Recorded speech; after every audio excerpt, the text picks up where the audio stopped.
Is there a degree to which the left uniquely attacks its own more intensely than maybe other parts of the political spectrum?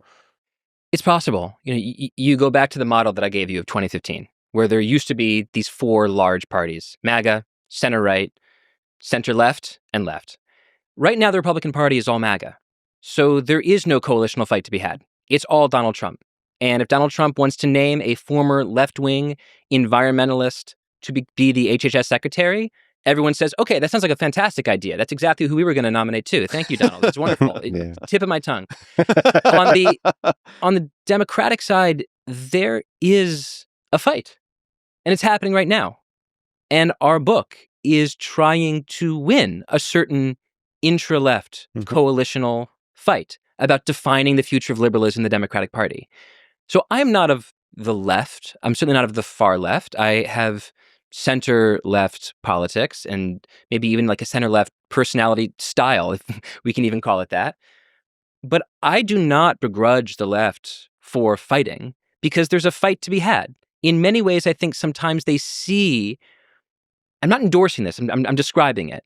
I think they see their near-term opposition as not always the Republican Party, but as the forces of the Democratic Party that are in the way for them controlling one of the two major parties in this country. And so they do have an oppositional style, and maybe that's personality-based. They are fighting the center-left. They are criticizing the center-left consistently.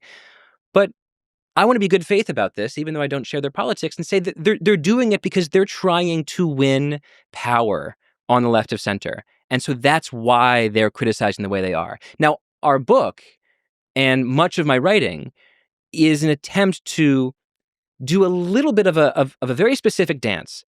Ezra touched on this, I think, really beautifully. We're in an era right now of anti-institution politics, anti-establishment politics.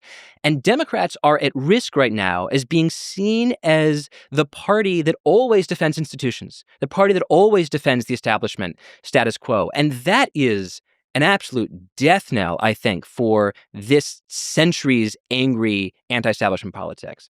So what we're trying to do is essentially say, here's a way to channel the anger that people have at the establishment, but toward our own ends, right? We believe that we have answers on housing and energy and high-quality governance and science and technology, really good answers that are fiercely critical of the status quo in Democrat-led cities and Democrat-led states.